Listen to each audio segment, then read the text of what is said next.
नमस्कार, आप देख रहे हैं गुनाह और मैं हूं आपके साथ श्रवण दंबोली। मध्य प्रदेश को न जाने किसकी नजर लग गई है। आजकल आए दिन प्रदेश के शहरों से लव जिहाद के मामले सामने आ रहे हैं और इस बार जो खबर सामने आई है उसे देखकर और सुनकर आपको गुस्सा भी आएगा और हैरानी भी होगी। दरअसल इंदौर में शूटिंग एकेडमी चला रहे कोच मोहसिन खान पर वहां ट्रेनिंग ले रही हिंदू छात्राओं ने छेड़छाड़ के आरोप लगाए हैं। इस रिपोर्ट को देखिए।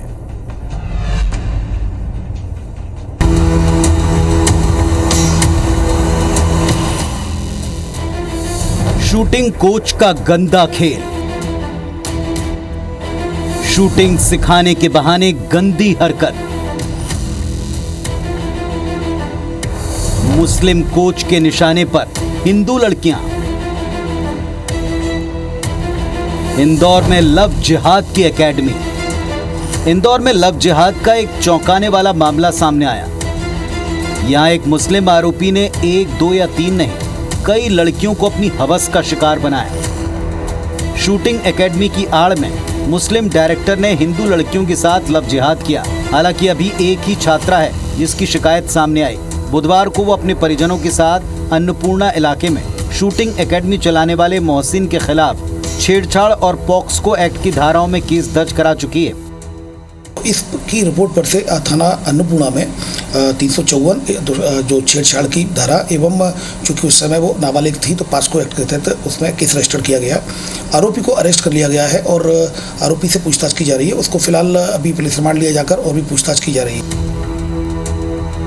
बजरंग दल कार्यकर्ताओं ने पुलिस को आरोपी के कई वीडियो सौंपे हैं जिसमें मोहसिन दूसरी युवतियों के साथ भी अश्लील हरकतें करता दिख रहा है।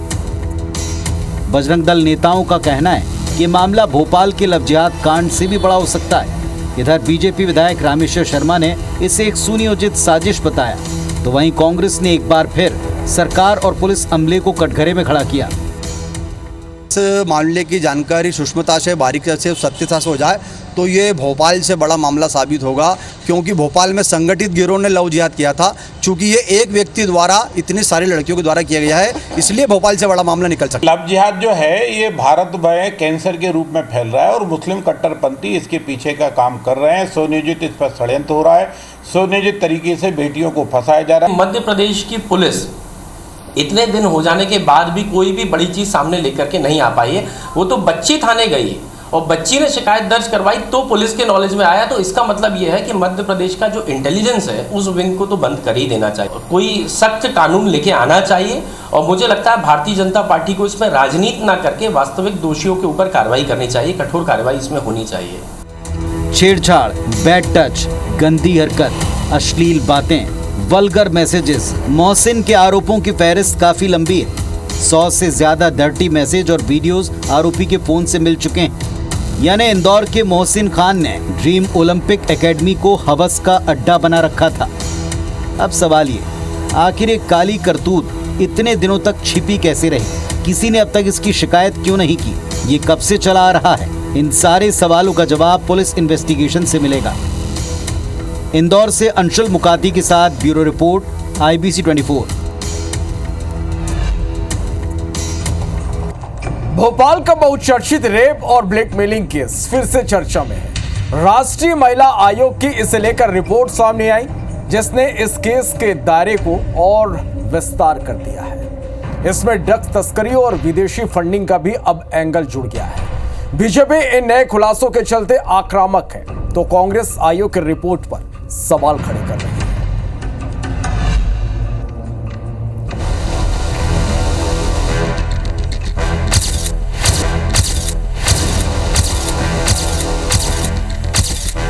भोपाल के TIT कॉलेज से जुड़ा रेप और ब्लैकमेलिंग केस एक बार फिर सुर्खियों में है। राष्ट्रीय महिला आयोग की जांच रिपोर्ट में कई चौंकाने वाले खुलासे हुए। अब ये केस सिर्फ रेप, लव जिहाद और ब्लैकमेलिंग तक सीमित नहीं रहा, बल्कि ड्रग तस्करी और विदेशी फंडिंग से भी जुड़ गया है।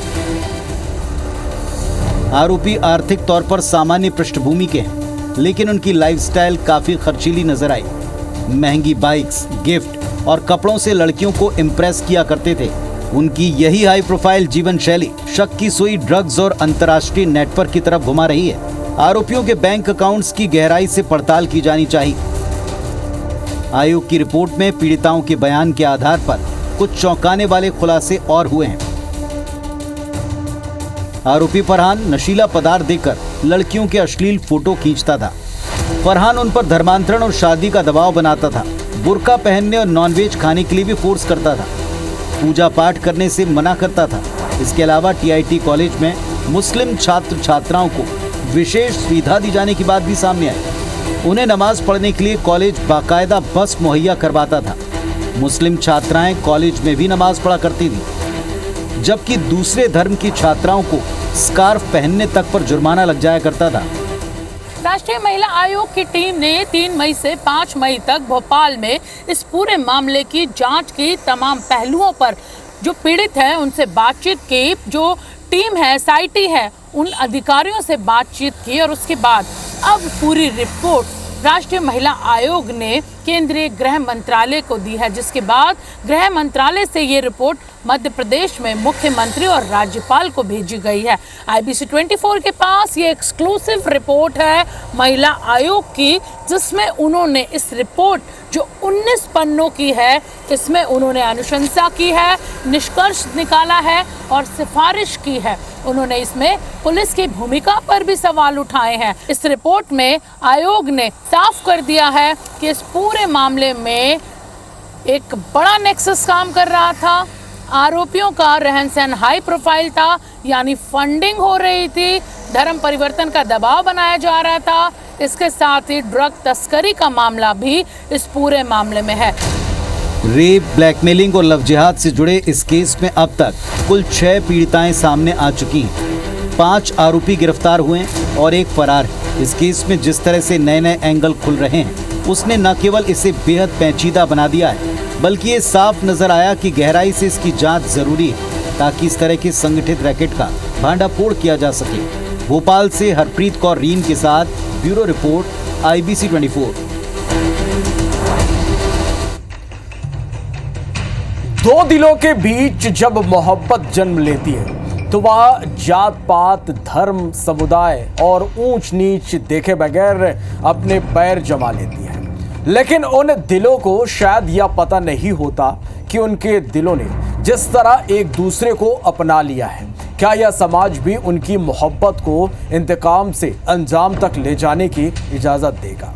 और ऐसा ही कुछ हुआ जबलपुर में, जहां एक दूसरे के प्यार को प्रेमी प्रेमिका ने तो अपना लिया, लेकिन प्रेमिका के घर वालों को यह मोहब्बत रास नहीं आई, जिसके बाद प्रेमी को मिली सजाए मौत। आखिर क्या है पूरा मामला, इस रिपोर्ट में आप देखिए।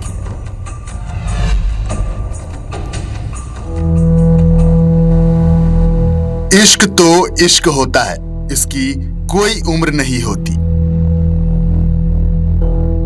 जबलपुर में भी अपना कैरियर बनाने की उम्र में एक युवक युवती एक दूसरे को अपना दिल दे बैठे और शुरू हो गई प्रेम कहानी। 17 साल का लड़का और 18 साल की लड़की एक दूसरे के प्यार में पड़ गए, लेकिन दोनों ने न खुद के कैरियर के बारे में सोचा, न ही ये सोचा कि क्या समाज उनकी इस मोहब्बत को अपनाएगा। गोसलपुर थाना क्षेत्र के एक ही गांव के रहने वाले कुणाल और रश्मि के बीच करीब 4 सालों से प्रेम प्रसंग था और दोनों के बीच बातचीत और मुलाकातों का दौर चलता रहता था। इसी दौरान 16 मई की रात कुणाल अपने खेत गया था, जहां उसने रश्मि को मिलने के लिए बुला लिया। रश्मि के घर वालों को देर रात जब रश्मि नजर नहीं आई तो रश्मि के पिता और भाई उसे तलाश करते हुए कुणाल के खेत जा पहुंचे, जहां ये दोनों साथ में बैठे हुए थे। यह सब देख पिता और भाई का गुस्सा 7वें आसमान पर चढ़ गया और दोनों ने मिलकर कुणाल के साथ जमकर मारपीट की और सिर में डंडा मारकर रश्मि को साथ लेकर घर आ गए। सुबह जब कुणाल खेत से वापस नहीं लौटा तो परिजन खेत पहुंचे, जहां कुणाल लहूलुहान हालत में पड़ा हुआ था। उसे इलाज के लिए जबलपुर के निजी अस्पताल ले जाया गया, जहां इलाज के दौरान कुणाल की मौत हो गई। थाना गोसालपुर के ग्राम भदन खुर्द में एक बालक था, तो वो एक गांव की ही रहने वाली लड़की को खेत में बुला लिया था। वो खेत में उड़द थी, उसकी तकवारी करने गया था। और बाद में इसके पिताजी बताते हैं कि सुबह उसकी लहूलुहान वो घायल पड़ा हुआ था, उसको इलाज के लिए आशीष अस्पताल ले गया और जहां उसकी मृत्यु हो गई। इसमें ये पाया गया कि जो लड़की के पिता थे राजीव लोधी और उसके भाई जो करण लोधी, इन लोगों ने मिलकर उसको मारपीट की थी और वहीं छोड़कर चले गए थे और इलाज के दौरान उसकी मृत्यु हुई थी। कुणाल की मौत के बाद शरीर में चोट के निशान और पोस्टमार्टम रिपोर्ट के बाद इस बात का खुलासा हुआ कि कुणाल की मौत सिर में किए गए वार की वजह से हुई है। मामले की जांच करते हुए पुलिस ने कुणाल के मोबाइल की कॉल डिटेल्स खंगालते हुए उसके दोस्तों से भी संपर्क किया, जिसमें यह बात सामने आई कि कुणाल और रश्मि के बीच लंबे समय से प्रेम प्रसंग था और रश्मि के परिजन इस बात से काफी नाराज रहते थे। कुणाल के घर वालों को कई बार इसकी शिकायत भी कर चुके थे। कुणाल और रश्मि दोनों अलग अलग जाति से थे, इसलिए रश्मि के परिवार को यह सब मंजूर नहीं था। इसी सब के बीच 16 मई को रश्मि के पिता और भाई ने दोनों को एक साथ देखा तो वो गुस्से में अपना आपा खो बैठे और कुणाल पर हमला कर उसकी हत्या कर दी। मामले की जांच करते हुए पुलिस ने आरोपी पिता राजू लोधी और भाई करण लोधी को गिरफ्तार कर लिया है। इनमें इन दोनों के खिलाफ 103 BNS हत्या का अपराध दर्ज कर लिया गया और दोनों को गिरफ्तार कर लिया गया और इसमें आगे जांच की जा रही है। पूरे मामले में कानून ने अपना काम करते हुए आरोपियों को गिरफ्तार किया, लेकिन इस तरह की घटनाओं के लिए पुलिस ने यह भी कहा कि डिजिटल युग में सोशल मीडिया के माध्यम से वर्चुअली जुड़कर लड़के लड़की एक दूसरे के संपर्क में आते हैं और कम उम्र में प्रेम प्रसंग में पड़ने की वजह से इस तरह की घटनाएं सामने आती हैं, जिसके बाद इसमें परिवार के बड़े लोग शामिल होकर प्रतिकार करते हैं, जो एक अपराध का रूप ले लेता है। चूंकि ये डिजिटल मीडिया का युग है और सभी के हाथ में मोबाइल है और लोग वर्चुअल एक दूसरे से जुड़ते हैं और कम उम्र में प्रेम प्यार जैसी घटनाएं सामने आती हैं और बाद में इसमें बड़े लोग शामिल होकर इसका प्रतिकार करते हैं और इस प्रतिकार के रूप में ही इस तरह की घटना हत्या के रूप में बदल जाती है और इसमें समाज को या परिवार के जो माता पिता है उनको सोचे जाने की ज़रूरत है और इसमें सही ढंग से पूर्व से ही नियंत्रण रखे जाने की ज़रूरत है। बेटी की मोहब्बत पिता को इस तरह नागवार गुजरी कि बेटे के साथ मिलकर बेटी की मोहब्बत को ही मौत के घाट उतार दिया। तो वहीं मोहब्बत की चाहत में सजाए मौत मिलने के बाद जहां रश्मि ने अपना प्यार खो दिया, तो वहीं अपने परिवार का इकलौता चिराग कुणाल मोहब्बत की जंग में हमेशा के लिए बुझ गया। दो दिलों की मोहब्बत को जब समाज अपना नहीं सका तो किसी शायर की लिखी हुई वो दो लाइनें जरूर याद आ गई कि हमारी मोहब्बत इस जमाने को रास न आई, हमें न उनको भुलाना आया, न राज़े दिल ही छुपा सके हम, न हाले दिल सुनाना आया। धर्म गौतम, IBC 24, जबलपुर। तो हाल ही में भारत में रहकर देश की ही जासूसी करने वाली यूट्यूबर ज्योति मल्होत्रा को गिरफ्तार कर लिया गया। अब ज्योति जासूस से पूछताछ जारी है, जिसके बाद ज्योति को देश से गद्दारी की सजा सुनाई जाएगी।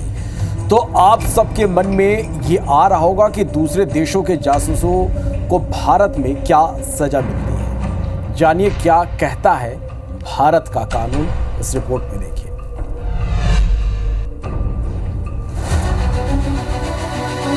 भारत में जासूसी एक गंभीर अपराध माना जाता है जो देश की सुरक्षा, संप्रभुता और अखंडता को खतरे में डालता है। भारतीय कानूनों में जासूसी से संबंधित अपराधों के लिए सख्त प्रावधान है, जिनमें मुख्य रूप से ऑफिशियल सीक्रेट्स एक्ट 1923 और भारतीय न्याय संहिता यानी कि BNS एक्ट 2023 शामिल हैं। हाल ही में हरियाणा की यूट्यूबर ज्योति मल्होत्रा की गिरफ्तारी ने इस मुद्दे को फिर से सुर्खियों में ला दिया है। तो आइए जानते हैं कि जासूसी के लिए क्या सजा मिल सकती है और भारतीय कानून इस बारे में क्या कहता है। सबसे पहले बात करते हैं ऑफिशियल सीक्रेट्स एक्ट 1923 की। धारा 3, यह धारा रक्षा या गोपनीय जानकारी से संबंधित जासूसी को कवर करती है।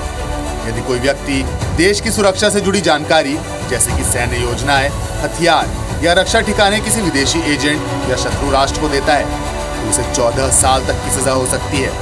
गंभीर मामलों में आजीवन कारावास भी संभव है। धारा 4, विदेशी एजेंटों के साथ अनाधिकृत संपर्क करने पर 2 साल तक की सजा का प्रावधान है।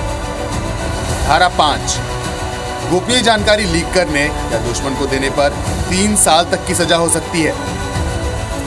धारा 10, कुछ मामलों में कम गंभीर जासूसी गतिविधियों के लिए 3 साल की सजा या जुर्माना हो सकता है। अब बात करते हैं भारतीय न्याय संहिता यानी कि BNS एक्ट 2023 की। धारा 152, यह धारा भारत की प्रभुता, एकता या अखंडता को खतरे में डालने वाली गतिविधियों को कवर करती है। इसमें जासूसी जैसी गतिविधियां शामिल हो सकती हैं। और सजा के रूप में मृत्युदंड या आजीवन कारावास तक हो सकता है। यदि कोई व्यक्ति देश के खिलाफ युद्ध छेड़ने या सैन्य जानकारी साझा करने में शामिल है तो उसे मृत्युदंड या फिर आजीवन कारावास की सजा हो सकती है। हमने देखा कि हाल ही में हरियाणा और पंजाब में एक जासूसी रैकेट का पर्दाफाश हुआ जिसमें 6 लोग गिरफ्तार किए गए। इनमें हिसार की यूट्यूबर ज्योति मल्होत्रा भी शामिल है, जिस पर पाकिस्तान के लिए जासूसी करने का आरोप है। ज्योति पर ऑफिशियल सीक्रेट्स एक्ट की धारा 3, 4 और 5 के तहत मामला दर्ज किया गया है। जांच में पता चला कि वह पाकिस्तानी खुफिया एजेंसी ISI और दिल्ली में पाकिस्तान हाई कमीशन के अधिकारी दानिश के संपर्क में थी। तो ऐसे मामलों में सजा का निर्धारण कैसे होता है, ये भी आपको बताते हैं। यदि जासूसी से देश की सुरक्षा को गंभीर खतरा हुआ तो सजा अधिक कठोर होगी। कोर्ट में पेश किए गए सबूत जैसे कि मैसेजेस, कॉल रिकॉर्ड या वित्तीय लेन देन सजा को प्रभावित करते हैं। यदि जासूसी जानबूझकर की गई है तो सजा और कठोर होगी और यदि आरोपी के आपराधिक इतिहास हैं तो सजा बढ़ सकती है। भारत में जासूसी के मामलों की कानूनी प्रक्रिया बेहद सख्त और व्यवस्थित है। क्योंकि जासूसी एक संज्ञेय अपराध है तो पुलिस बिना वारंट के गिरफ्तारी कर सकती है। जांच प्रक्रिया में राष्ट्रीय जांच एजेंसी यानी कि NIA, research and analysis wing raw और इंटेलिजेंस ब्यूरो यानी कि IB जैसी खुफिया एजेंसियां शामिल हो सकती हैं, जो सबूतों को गहनता से विश्लेषण करती हैं। ऐसे मामले अक्सर फास्ट ट्रैक कोर्ट में चलाए जाते हैं ताकि जल्द से जल्द न्याय मिल सके। यदि आरोपी को दोषी ठहराया जाता है तो वह उच्च न्यायालय या फिर सर्वोच्च न्यायालय में अपील दायर कर सकता है, जिसकी प्रक्रिया में औसतन 20 महीने का समय लग सकता है। Bureau report IBC 24। Social media पर फेमस होने के चक्कर में आज के युवा अजीबोगरीब हरकत करते नजर आते हैं और ऐसा ही कुछ चाहती भिलाई के युवाओं की। लेकिन अब उनकी इस चाहत के कारण ये युवा पुलिस थाने जा पहुंचे। पूरा मामला इस रिपोर्ट में देखिए।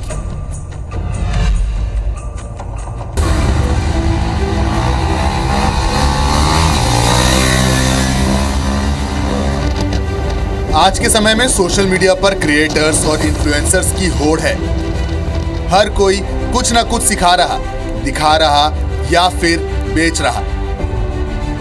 ऐसा इसलिए क्योंकि सोशल मीडिया के जरिए लोग पैसे भी कमा रहे और फेमस भी हो रहे। लेकिन फेमस होने के चक्कर में लोग अजीबों गरीब हरकतें भी कर रहे हैं। ऐसा इसलिए क्योंकि इनके वीडियो को लोग देखना पसंद भी करते हैं।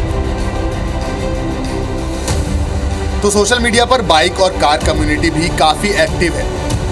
ये लोग कार और बाइक्स के वीडियो सोशल मीडिया पर पोस्ट करते हैं और इसी से जुड़े पेज भी चलाते हैं। तो ऐसा ही एक ग्रुप छत्तीसगढ़ के भिलाई शहर में भी है। लेकिन एक ग्रुप अब कान पकड़कर उठक बैठक कर रहा और पुलिस के हत्थे चढ़ गया है।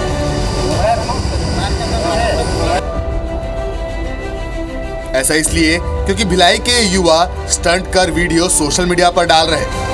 स्टंट करना गलत नहीं, लेकिन सरेआम पब्लिक में बिना सेफ्टी इक्विपमेंट्स के स्टंट करना मतलब अपनी और औरों की जान जोखिम में डालना है।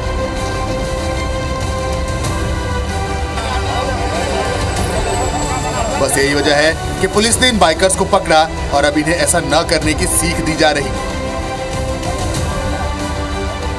दरअसल ये बाइकर ग्रुप सिर्फ मजे के लिए ही स्टंट नहीं कर रहा था, बल्कि इनका मकसद था वीडियो बनाना, उन वीडियो को सोशल मीडिया पर डालना और वायरल करना।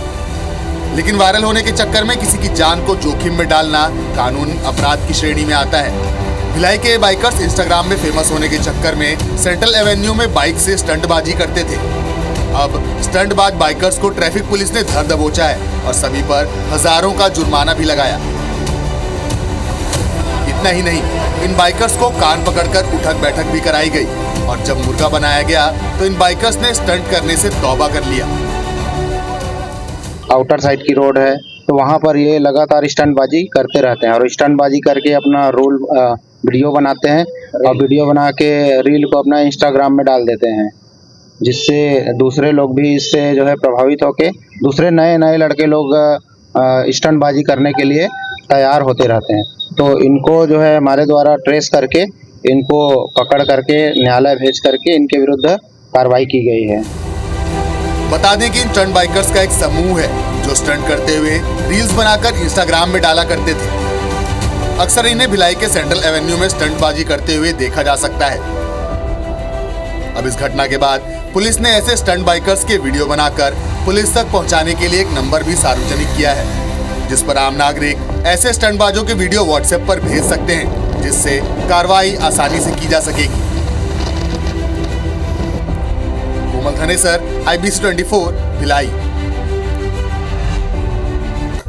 आगे देखते हैं जुर्म की खबरें फास्ट अंदाज में। रायपुर में 10 साल की मासूम से दुष्कर्म की घटना सामने आई है। पड़ोस में रहने वाले युवक ने दुष्कर्म किया, परिजनों को बताने पर मारने की धमकी। रायपुर में बदमाशों ने चाकू की नोक पर लूट की। पुलिस ने आरोपी अब्दुल्ला और उसके साथी को गिरफ्तार किया। सिवनी में एक व्यक्ति ने घर के सामने मंडप में फांसी लगा ली। पुलिस ने पंचनामा बनाकर शव पोस्टमार्टम के लिए भेज दिया। सागर में 2 पक्षों में मारपीट के बाद पत्थरबाजी हुई। एक पक्ष के लोगों ने पीड़ित को जान से मारने की धमकी दी। पुलिस ने क्रॉस FIR दर्ज की। खंडवा में शराब दुकान पर विवाद हुआ। मारपीट और पत्थरबाजी हुई। विवाद में 3 लोग घायल हो गए। 6 लोगों को गिरफ्तार किया गया। बिलासपुर में जमीन विवाद को लेकर 2 पक्षों में खूनी संघर्ष हुआ। एक व्यक्ति की मौत हो गई। लोगों को पुलिस ने हिरासत में लिया। बैतूल में गल्ला व्यापारी के घर में घुसकर 6 लोगों ने 5 लाख रुपए की लूट की। व्यापारी के साथ डंडे से मारपीट भी की गई। इंदौर के पुलिस क्वार्टर में एक हेड कांस्टेबल ने फांसी लगा ली। हेड कांस्टेबल ने कई बड़े अपराधों का खुलासा किया था। मामले की जांच जारी है। जांजगीर में नौकरी लगाने के नाम पर लाखों की ठगी के मामले में आरोपी गिरफ्तार हुए हैं। 2 आरोपियों की गिरफ्तारी पहले ही हो चुकी है। बलरामपुर में पुलिस की टीम ने मवेशी तस्करी के खिलाफ कार्रवाई की। 50 से ज्यादा मवेशियों को बरामद किया। चलिए तो गुनाह में फिलहाल इतना ही। एक छोटे से ब्रेक के लिए यहाँ पर रुकते हैं।